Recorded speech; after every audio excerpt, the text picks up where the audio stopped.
So glad you could be here. Welcome to the Town Hall series brought to you by Northern Virginia Family Practice. And those loyal attendees with us tonight, we're so happy you're back with us. And welcome to those of you who are just joining us for the first time. For those of you who don't know me, I am Dr. Cecily Havert, one of the doctors here at Northern Virginia Family Practice. And tonight we have a very special panel discussion. As many of you know, October is Pregnancy and Infant Loss Awareness Month. This is a challenging topic that can be uncomfortable to talk about, but that doesn't mean that we shouldn't. 1 in 4 women face a pregnancy loss at some point in their lives, whether it be a miscarriage, a therapeutic abortion, or a stillbirth. And the grief can be intense and very, very complicated. Tonight, we strive to bring awareness and hope to this relatively common, though not openly talked about topic through the moving story of one couple's tragic loss of their stillborn son. Okay. Let's see if I can. Here we go, moving on. But before we get to their story, I'd first like to introduce 2 very important people also on the panel this evening. These are important people in the couple's lives. They're OBGYN, Dr. Lauren Messinger, and their therapist, Benta Sims. Dr. Lauren Messinger was born and raised in Chattanooga, Tennessee. She received her bachelor's in science degree from Furman University in Greenville, South Carolina. She then spent some time at the National Institutes of Health doing research before moving to Richmond, where she completed her medical degree at the Virginia Commonwealth University School of Medicine. She then completed residency training at St. Vincent Hospital in Indianapolis. Dr. Messinger has been practicing OBGYN in the DC area since 2016, and when not working, she loves spending time with her husband and 2 young sons. And moving on to Benta Sims. Benta is an experienced licensed professional counselor who received her master's in counseling education from Virginia Tech. She is semi-retired, though still sees a small number of clients at her private practice in Falls Church, Virginia. Benta carries a wealth of professional and personal experience to bring an optimistic, hopeful, collaborative, and respectful approach to the therapeutic relationship. She enjoys growing and learning herself through the work that she does with her clients. And with us tonight, 2 very, very special guests are Callie Hawkins and Jason Hobbie, who will be sharing the story of their son, Coley. I am very honored to be given the opportunity to bear witness to this powerful and unique circle of support that has formed around such a profound tragedy. It reminds me of how important a strong community can be during these times of suffering. Being that we will be discussing very sensitive topics about pregnancy loss and fetal death, I hope that those listening will hold themselves compassionately in a safe, emotional space. So let's go ahead and get started. I'm gonna stop sharing here. Okay, so Jason and Callie, we'll go ahead and start the panel discussion. Thank you so much. And thank you also to Benta and Dr. Messinger for being here. Jason, Callie, I'd like to invite you just to start by sharing your story. Can you start by telling us about the days leading up to Coley's birth? Yeah, thank you so much for having us here and giving us the opportunity to talk about our precious Coley. Coley is our first son. We had been married for about 5 years when we first started talking about really growing our family and adding a child. And then we're very surprised to find out that we were pregnant in the summer of 2017. Coley was due in February 2018. And we were really just so overjoyed with the idea of adding him to our family. Jason, I don't know if you want to share about sort of some of what we were experiencing. Sure. Thank you for having us. I guess in the immediate days prior to Coley's birth, it was just a really hectic time in our lives too. Obviously, we were excited for him, for his arrival, but then we were also in the middle of, not in the middle, we were finalizing the sale of a house, moving into a rental house that we were going to live in for about a month, and before we were able to move into the house that we had just purchased. So all of this was going on. I was going through some stressful situation at work, and so all of this was kind of going on up until I guess Coley's due date. Yeah, and so we had, as Jason said, we had just moved into a rental house, and literally the only things that we had unpacked were baby things. I will never forget, I since a child have lived for the Winter Olympics, and the Winter Olympics had just started, and so I was really nesting in this place that I was so grateful was not going to be our forever home, and surrounded by all of this baby stuff. And it was, I'll never forget, the weekend before I went into labor. Jason had to go into work, and he worked until really late one night, and he came in, and I kind of insisted that we sit down and read a book to Coley. And we certainly just imagined that would be, one of the first of many books that we'd read as a family. And it ended up being, one of the last ones we were able to share with him in that way. And on a Monday morning, I woke up and had felt him moving, and had spotted just a little bit, and really didn't think much of it. And called into the doctor, and it was not even enough to really be concerned about, because I still felt him moving, and went to work that day. And the labor sort of intensified. It was our first child, so I really had no idea what I was looking out for anyway. And came home from work and told Jason it was time to go. So we headed to the hospital.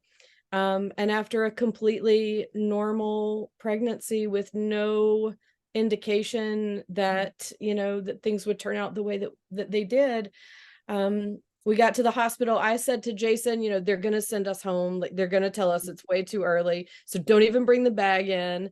And so we just very, innocently walked into the hospital. And a little bit later got the news that there was just no heartbeat. And we were really fortunate to have Dr. Messinger there with us to deliver him at 6:33 a.m. on Tuesday, February 13th. Thank you for sharing that. Dr. Messinger, Lauren, can you talk a little bit about the relationship that you had with Jason and Callie leading up to Coley's birth? Sure. So I met Callie first actually in I think February-ish of 2017.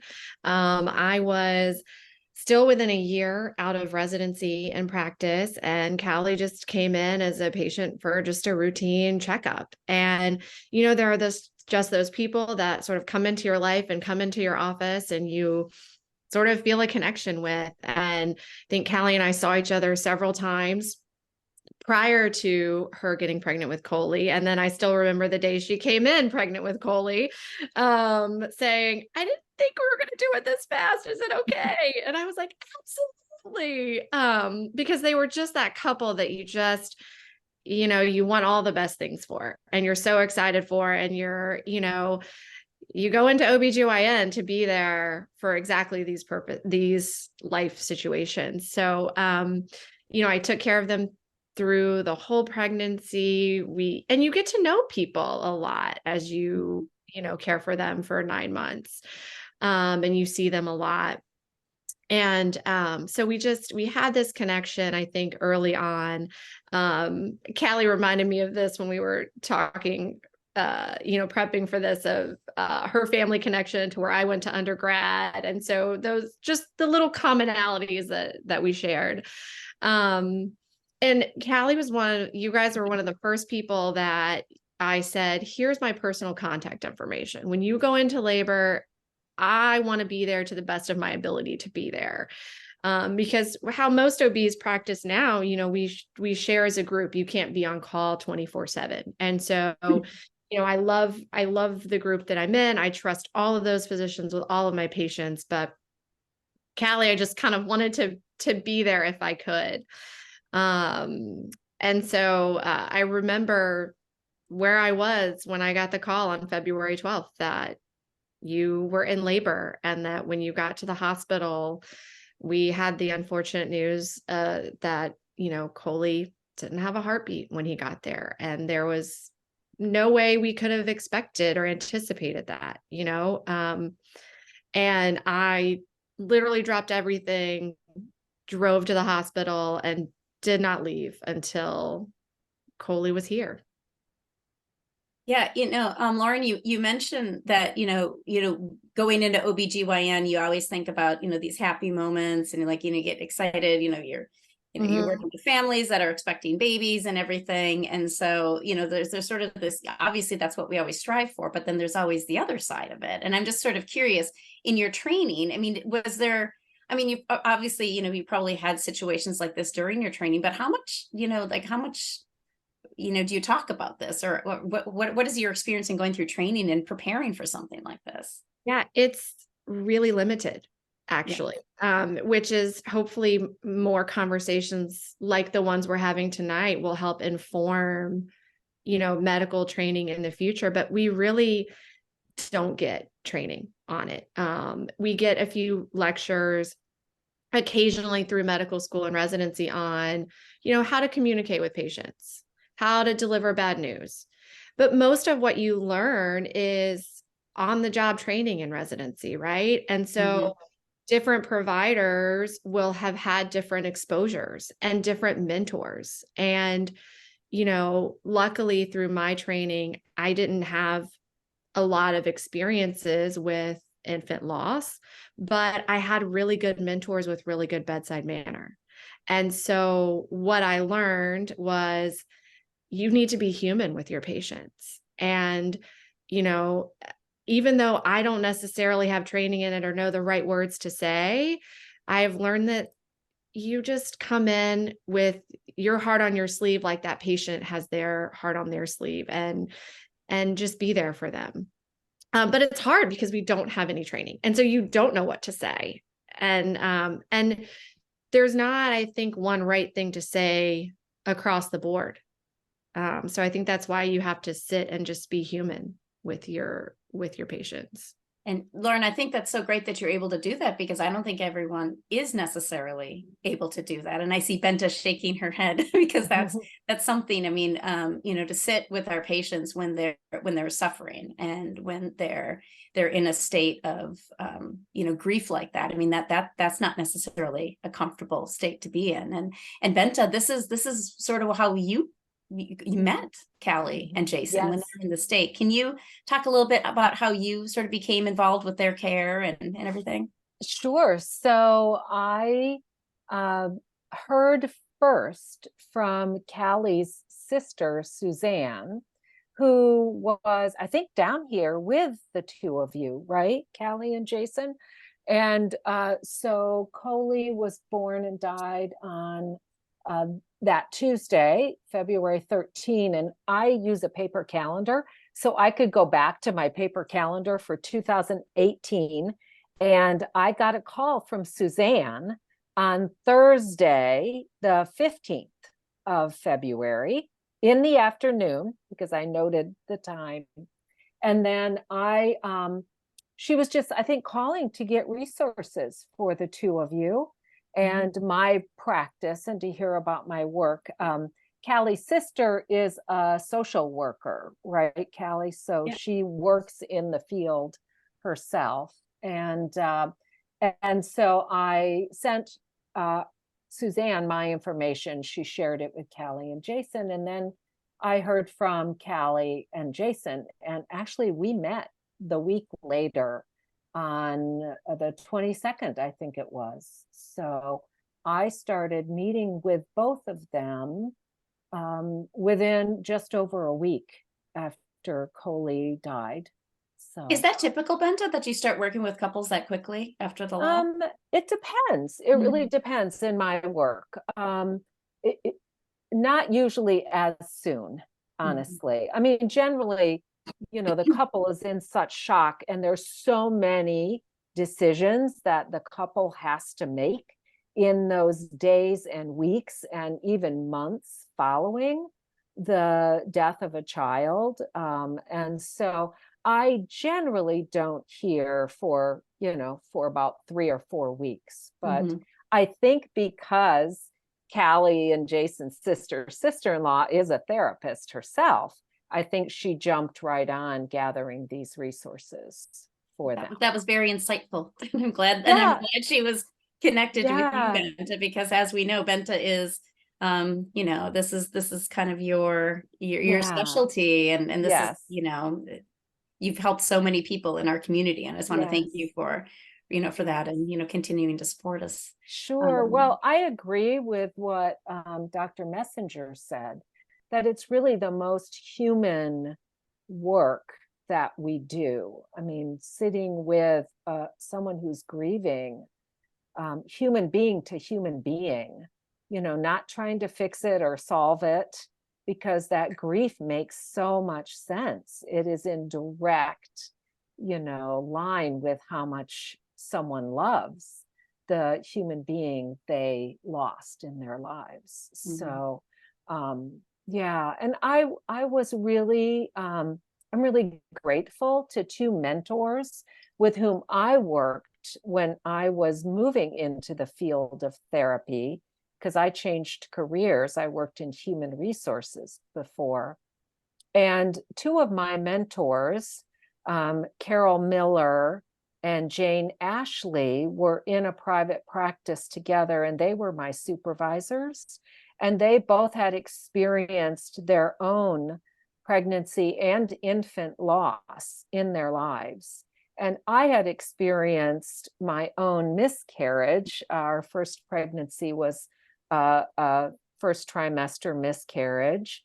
And so I had, some personal experience, but Carol and Jane were really huge mentors to me as I was, really growing in my awareness of grief work. And I think in a past life, I must have done something grief related, because it's just like, to me, it is the most authentic, beautiful work that I have the honor and privilege of doing. So Can I add one thing that I think that the gift that these two incredible women have given to me, and I would bet Jason would share this, is this gift of recognizing us as parents through this. And I'll never forget, we were in such shock, and Dr. Messinger was the first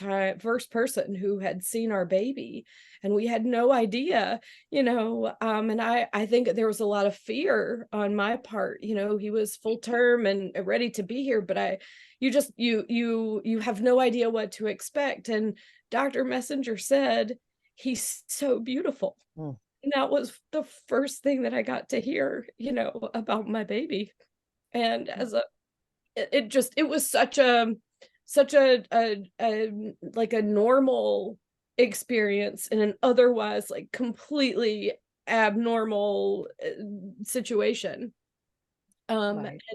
Benta has given us that gift over and over again of helping us, recognize that before we had a living child, that we were very much parents. Mm-hmm. To Coley, even though he hadn't lived. Mm-hmm. And I'm forever grateful for all of that. Mm-hmm.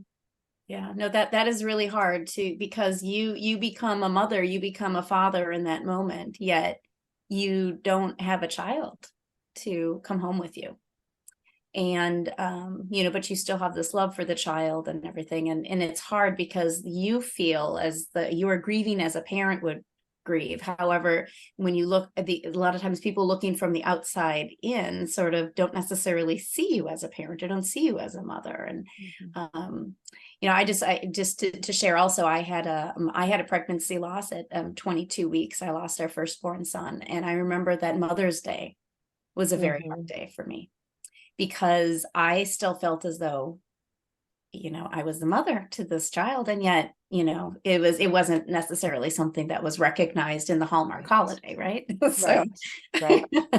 so yeah, but I wanted to ask Callie and Jason, when you were in the hospital, I mean, it sounds like, first of all, Dr. Messinger was, just did a beautiful job of, supporting you, but what were there other,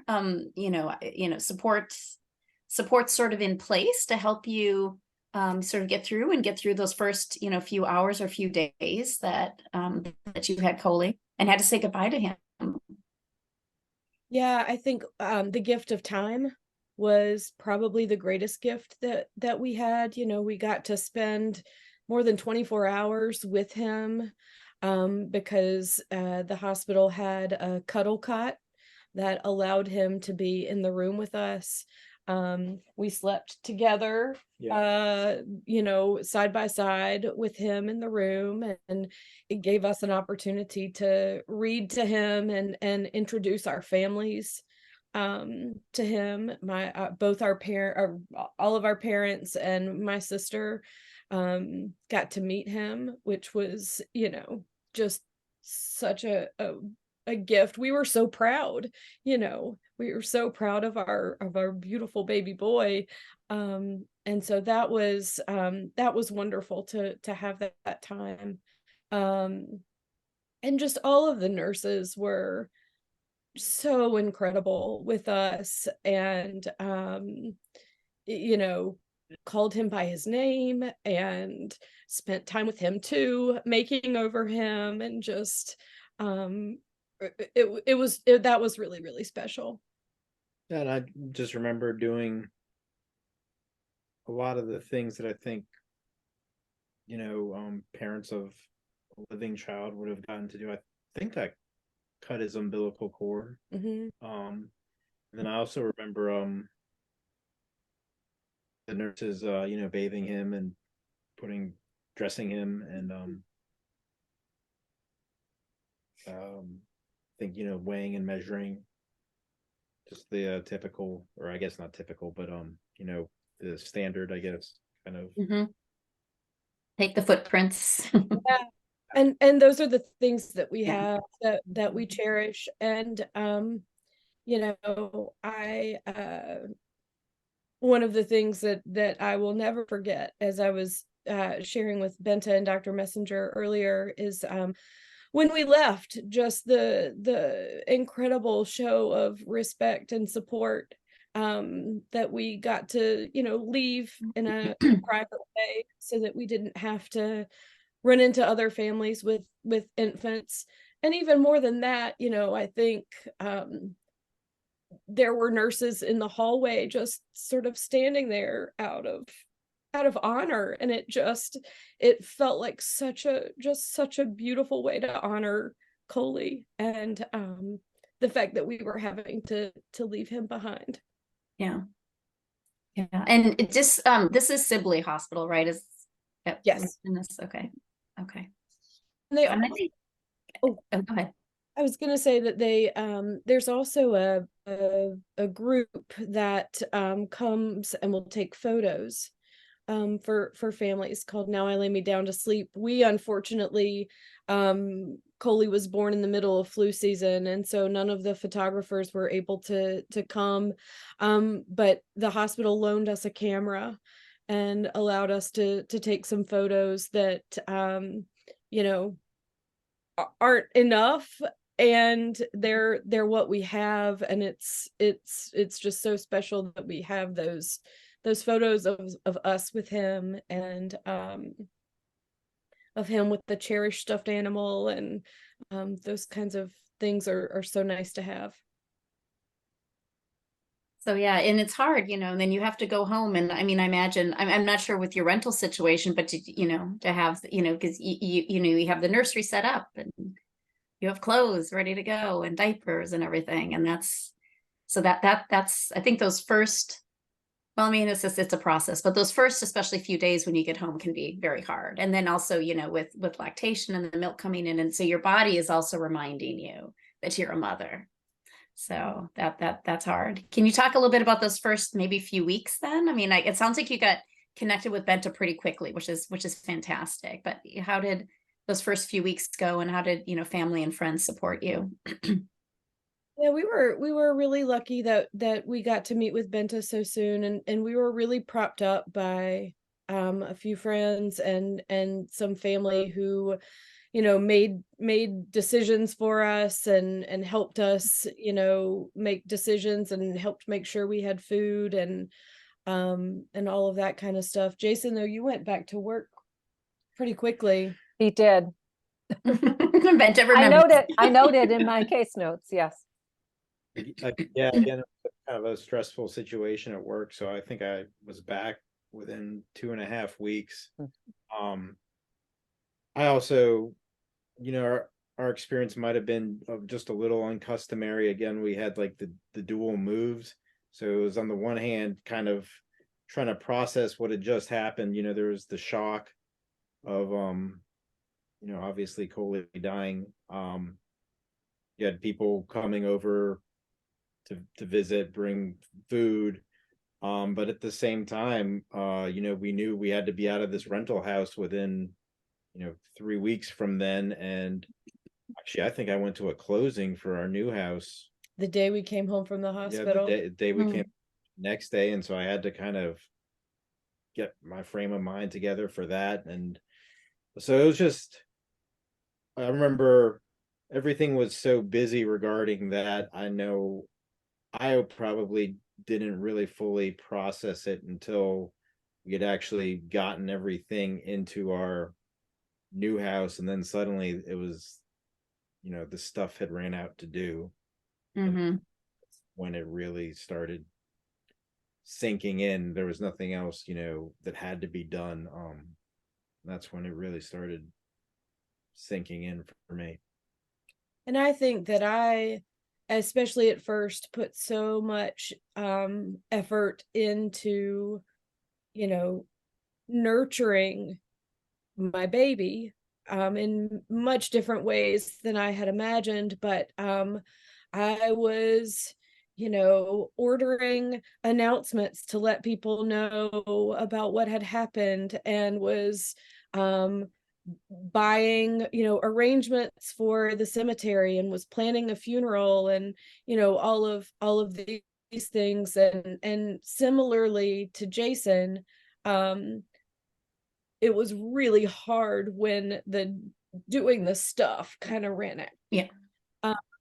And that felt, I felt really isolated and alone. We were also at a point in our lives, and I think this is one of the things that makes this type of loss so hard, that all of our friends had small children or were having babies, and I think that there was a fear that they had that their babies would remind us of, and so I think at times people would avoid us, and really in an effort to not make it harder, and also probably not to be reminded that this is also fragile. You never expect that this is going to happen, and we, it's never lost on me when a friend or a colleague shares with me that they're pregnant, that I am a glaring reminder of how wrong it can all go.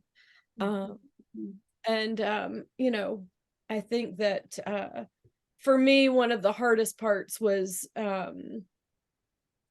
we spent the first year really planning his tombstone for the cemetery, and that was placed the week before his first birthday, and that was an incredibly difficult time for me because it felt really final. Yeah. That was hard. Benta, how do you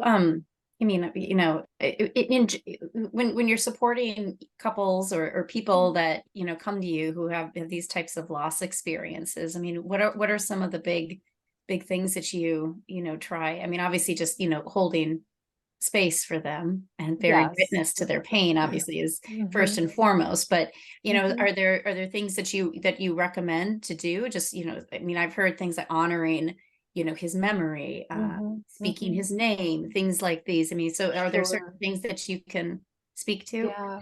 Well, I think at first it's just self-care and Yeah. just taking sort of 1 minute at a time and giving oneself compassion and permission to feel the emotions.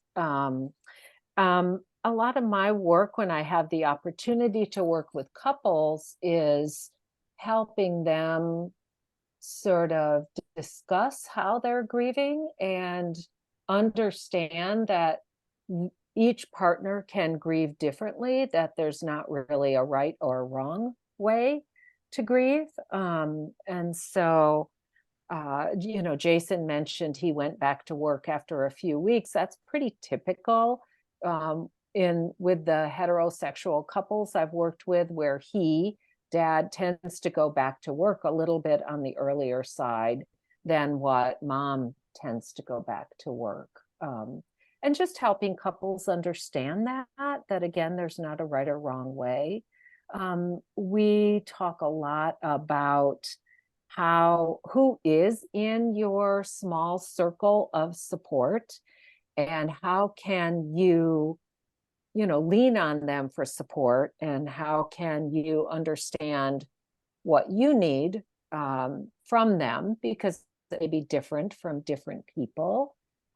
Sometimes people you thought would be in your support circle turn up not being able to be.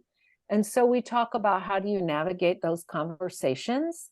How do you educate the people around you who you want to keep in your circle of support for what you need from them? We talk about preparing to go back to work. What do you want to let your colleagues, coworkers, boss, whatever, know ahead of time? Are you someone who wants to talk about Coley? Do you all want to talk about Coley when you go back to work? Or are you someone who wants to keep that grief more private when you're at work? And how can you educate your colleagues so that everyone is set up for the support you imagine you need when you go back to work? We talk about how to handle situations that come up. Let's say you're in the grocery store and the checkout person saw you last when you were about to have your baby. And so you're back in the grocery store and that checkout person says, "Oh, how's the baby?" Right? So how do you answer those sorts of questions? We talk about the questions. Do you have any other children? How many children do all these sorts of things. And, sort of those layers of answers, maybe you just answer with a fine sort of answer, or maybe you answer with something in the middle, or maybe if this is someone you feel safe with, you want to pause and say, well, this is complicated. Do you have a minute? I'd love to share this with you. So yeah, I mean, all kinds of things. And then we talk about, how do you want to honor your baby? What are the losses here? What were your hopes and dreams for your baby? When oftentimes, as soon as women become pregnant, generally, I'm generalizing, but we are planning everything in our minds and hearts, right? I know Callie had outfits planned, and we just are, right? And so oftentimes dads need sort of that presence of the baby to start, to move that baby out of the abstract to the reality. But I think oftentimes moms who are pregnant already have hopes and dreams. And of course, dads do too, all parents do. So we talk about that. What are the losses there? What are the future losses you're concerned about? And then it just depends on where they are. Some moments are really just crying and holding the space and allowing them to grieve in the way they need to grieve. And that means giving themselves permission. If they can't get out of bed for a few days, they can't get out of bed. I mean, it's amazing. I would say to Callie and Jason, it is amazing you are even here. This is heavy grief. This is traumatic grief. So, Yeah, Benta, I love what so- you said about, creating these communities of support, or, your network, or whatever it is, Yes. your little bubble. yes, And something that I find just sort of unique about this situation is how Dr. Messinger was, I think, one of those people, right? A lot of times, the OB, at least in my experience, they weren't necessarily, they just sort of moved on. They did what they needed to do and they moved on. But I think it's so great. And, just if it's okay for me to share, I mean, Callie and Jason, you've had a subsequent pregnancy, and Dr. Messinger was there for you for that. So, Lauren, do you want to talk a little bit about how you've offered kind of just continuing support for Callie and Jason? It's very unique. Yes, it is. And I think it is unique, and not every, unfortunately, I have taken care of other women through similar circumstances, and not all of them do we connect quite like Callie and I did. But I always try to be there as long as I can, and follow up in the office and things like that. But I did have the honor and privilege of taking care of Callie again through her next pregnancy. And Fletcher's beautiful and wonderful, and we got to have that. We have had the lowest of lows and now the highest of highs, and that's sort of that's life. that's life, Right. but yeah, it is genuinely humbling to have gone through something like what Callie and Jason went through with them as a provider, to know that I was there through what was a traumatic, as Benta said, this is a traumatic grief experience, and for them to still feel comfortable to come back and to see me again. And that was really special. I mean, really, truly special, that we got to share that. And I want to go back to something that Callie mentioned, and then Benta kind of tagged on what I was thinking too, is I feel like, Callie, you mentioned like becoming a mom then when Coley was born, but Benta highlighted what I see every day is women become a mom much sooner. You were with Coley for a long time before he was born, and you were living your life, and moms are living their lives thinking day in and day out about that life that they're growing. And so I think it's important for us to remember that as a community, as people, that you were a mom, you are a mom. And Yes. and it started long before February 13th of 2018. And remembering that, I think, is important. And being there with women and saying, no, you were a great mom. Yeah. And Jason's a great dad. And Jason is a great Yes, dad. absolutely. Absolutely. And Lauren, it's interesting, in the clients with whom I've worked who have had subsequent pregnancies, I'd say half of those clients have actually chosen new obstetricians and different hospitals, just because that experience was so traumatic, they did not want that reminder. The other half have gone back to their same obstetricians and same hospitals. And I know how much, because Callie and Jason spoke about your wonderful care of them, how much they wanted to continue their work with you. And I also just want to note, how much of a traumatic this experience, this can be for you, Dr. Messinger, to really connect with these patients. And you're probably getting the idea of what a really special, unique couple Callie and Jason are. They have an incredible energy, and you can feel it when you are meeting with them. And I'm sure, Dr. Messinger, you felt that. So to see them go through this traumatic experience has to be, very impacting for you too. And then to be able to be with them, yes, through this next experience of pregnancy with Fletcher. So, yeah. And From our perspective, there was never any hesitation. Right, right. No, I Yeah. remember you talking about it because we It- talk about it. Yeah. Yeah. And you know, there are only a handful of people in the world who have met both of our children. And Dr. Messenger is one of them. And I couldn't have, and I think Jason couldn't have either imagined sharing that experience with anybody but her. Um, because I mean, just she's so special. And it was an honor for us to work with her again. And I also knew that nobody aside from us and maybe our parents had wanted Coley's little brother Fletcher to be here safely more than Dr. Messenger did. And so it really felt like such a strong team of people to help us remember Coley at that special time too. That was another part of it for me, was really wanting to be able to bring Coley into that experience when his little brother was born. And working with her and delivering him at Sibley too was part of that.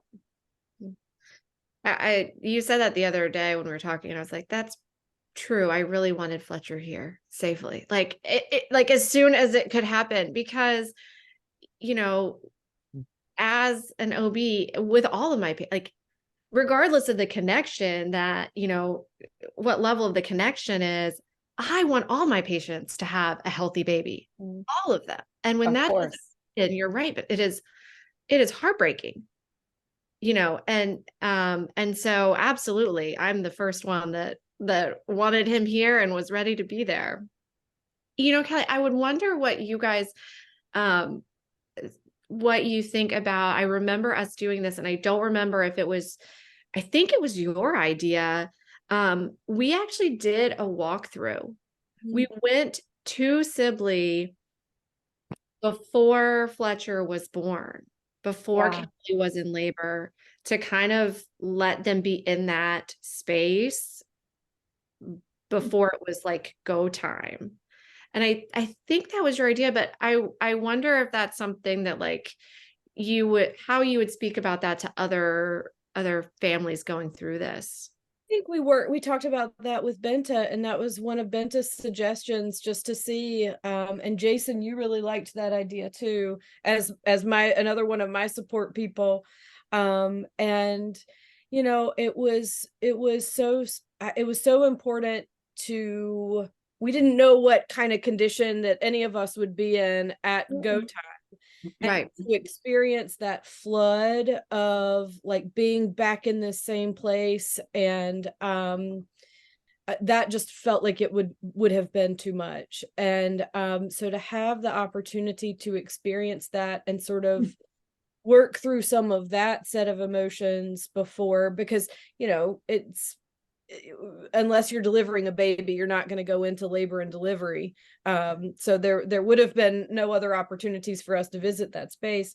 And it was so incredibly helpful to be able to sort of process part of that and not have the first time we were seeing that room, because it was super emotional for us to walk past the triage rooms, where we got the news that Coley hadn't survived. And so to not have that happen all at once while we were also trying to put our focus on delivering a healthy baby, it was super helpful.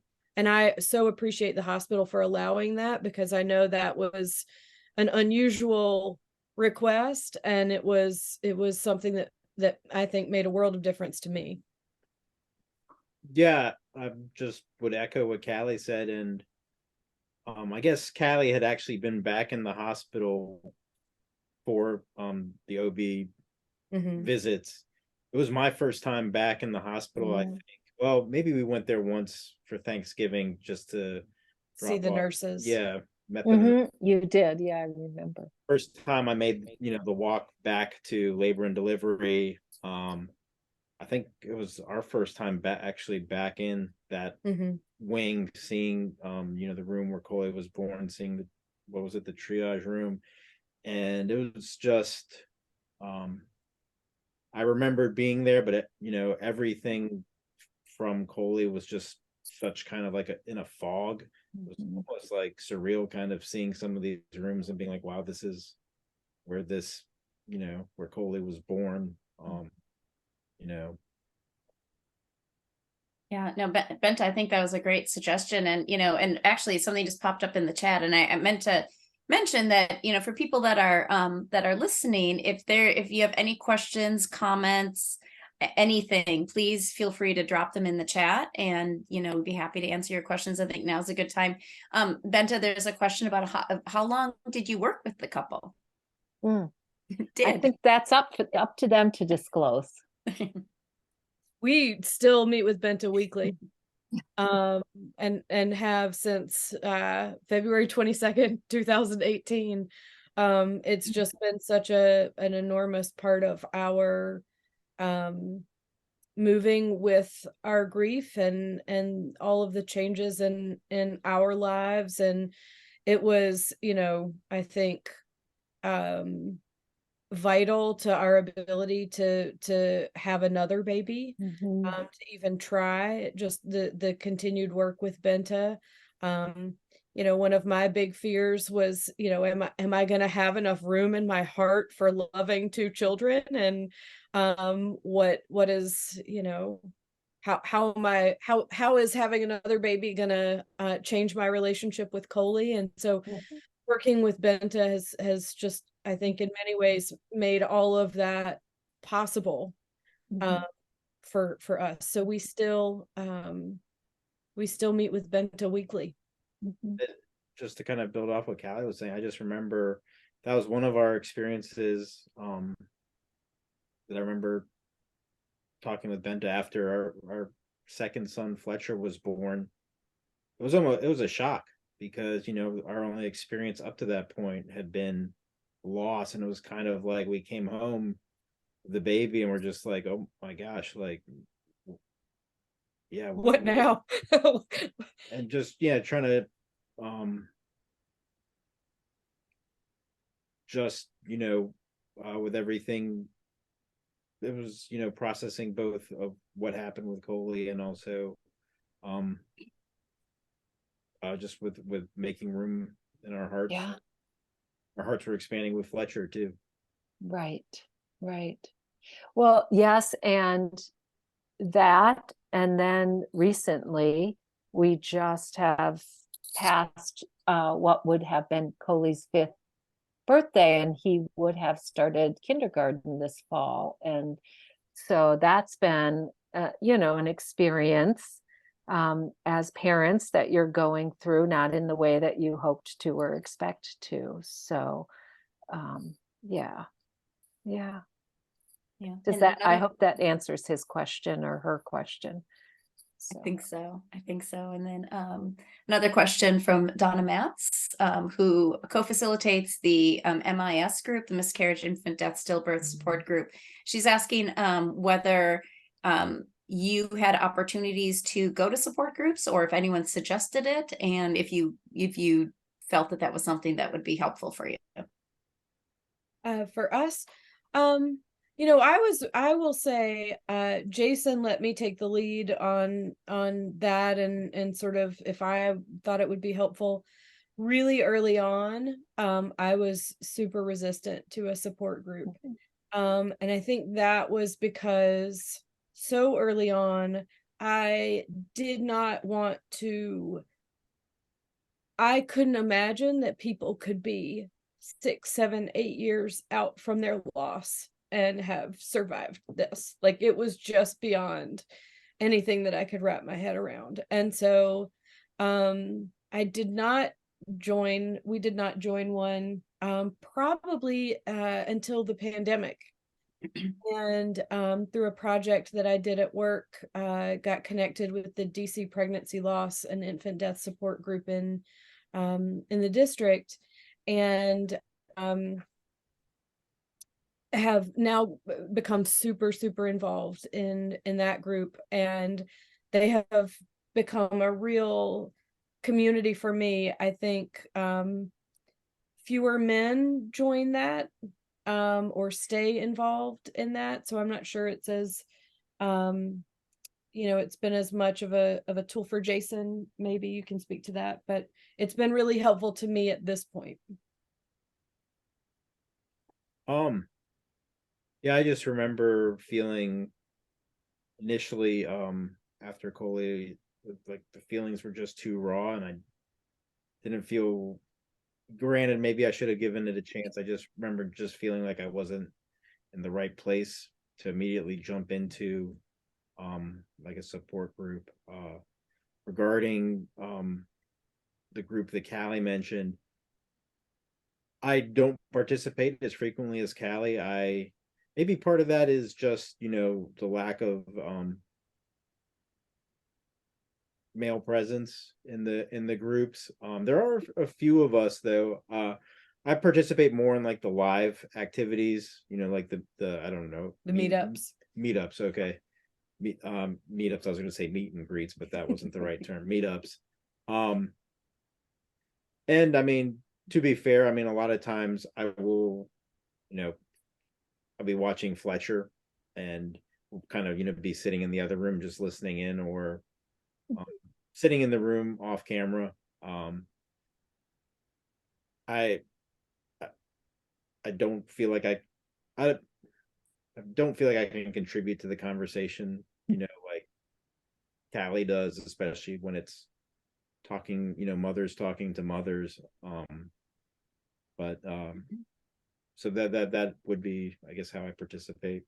Yeah, I think everybody needs different things, and Absolutely. it's just like how everybody's grief and everybody's experience is Right. different. And I think the important thing is just recognizing what you do need and recognizing that you can lean on other people, no matter what that looks like. Right. And again, going back to that community, Yeah. finding that community that you feel safe with. I think that's the most Can most I important. just make one comment? First of all, hi, Donna. And Donna, you'll see that Dr. Havert has, I know for my list of resources, I list both virtual and, virtual like through national organizations and local support groups. So they are part of what I share with my clients for when they're ready. Or not. I mean, everyone is different, but the Thursday night group that Donna co-leads is on my resource list also. So, And we will be posting this in the show notes afterwards, and then at the very end here, I'll put up a shared screen of some of these resources. But Callie, you mentioned that you were working on a project with your work. Can you talk a little bit about this? Because I think this is so unique. And it was actually featured in the Washington Post, which is also what I think is really cool. yes. Yeah, I'm gonna I figured out how to do it, so I'm gonna Yay, there it is. share my screen. So when we went to the hospital in labor with Coley, it was Abraham Lincoln's birthday, and that is a very special day for me because at that point I had worked at President Lincoln's Cottage, which is a museum and historic site in Washington, D.C. for about 10 years. And it's a house where the Lincoln family moved to grieve the loss of the death of their little boy, Willie. So we are in labor on Lincoln's birthday, and I get there, and the doctor who greeted me from Dr. Messinger's practice was Dr. Abraham. And Dr. Abraham is the one who gave us the news that Coley had died. And one of the first thoughts that went through my head over the next 12 hours was, if society does to me what it did to Mary Lincoln in the loss and the death of her sons, I will never survive this. And as we got a little further out from Coley's loss, I was really searching for ways to integrate my own grief in every part of my life. And I had the idea to curate an exhibit at President Lincoln's Cottage on grief and child loss, where we sort of weave the Lincoln story of grief and the loss of their sons with the stories of 9 modern families who have lost children across age and experience. And what you see here along the walls are images and text and reflections from the Lincolns and from these modern families.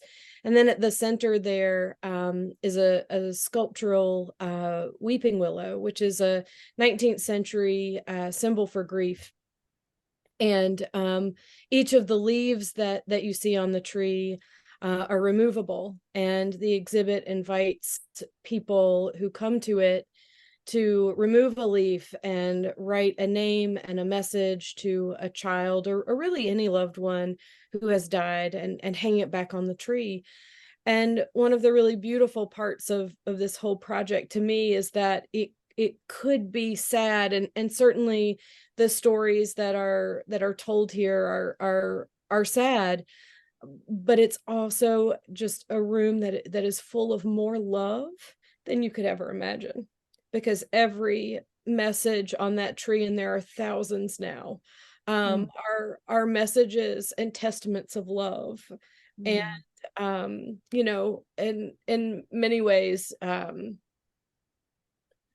my own grief and love are the seeds that planted that exhibit, and this huge connection to this story over time. You know, this is a place that really nurtured the Lincolns' broken hearts, and it has really nurtured mine over the last 5 years. And to the extent that it can nurture other people's and bring them in community with each other is, you know, to me, part of Coley's legacy. And it is part of the Lincoln's boys' legacies too. And it's just been such a beautiful way. Jason and I got to share in the experience of painting the blue walls. Yes. Jason, you know, I think in part of his expression said he never got to paint a nursery for Coley, so he could paint that room. And you know, it's been so incredible to me, the people who have made a pilgrimage to the cottage, who know nothing of the Lincoln story, but are just really desperate to memorialize their own child or their own loved one on this tree. And it's just been such a special way for me to make this expression of love and to share that with other people. And Callie, I will say I was so blown away by what you did at the cottage and this exhibit. I share it. I have taken care of patients subsequent with losses, and with all of them, I share, you may not be ready now, but I want you to know there is this place in the district that, you know, I encourage you to go and seek out. Because I think you and Jason put a lot of work, and like you said, it is a place of love and grief, but mostly love. So I think it's really amazing. And I definitely share it with people. Thank you. And to go back to the question from Donna about support groups, I do know that Sibley has put together, we have a couple nurses who've really like taken on creating a folder and teaching our other nurses about, you know, caring for families through this. And there are all the support groups in the area listed in there. Callie, there's a question. On the walls are written words that we could see support and change, and they're asking what the other words are. So we identified different facets of grief that really come out in the Lincoln story. Expectations. So the expectations that society puts on grieving people, that's one of them. Change, place. So places that become special to us. Support, memories, and ritual. So the rituals that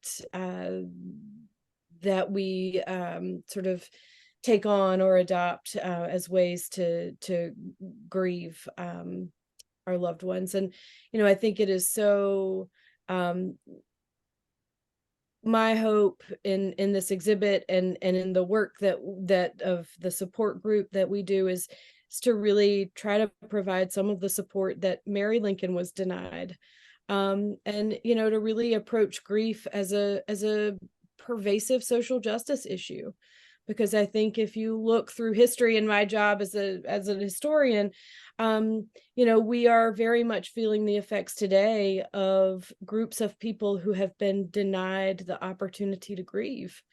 And I would not do well in if really denied that opportunity. And so I hope that this is in some small way providing a sense of community for people who maybe don't have it anywhere else, or for people who are looking across time. I can't tell you the number of people who come to this exhibit because they Googled, people in history who have lost a child, and this Washington Post article that you mentioned, Dr. Havert, comes up. And so it's, I hope in some small way it can be a resource for people who need it.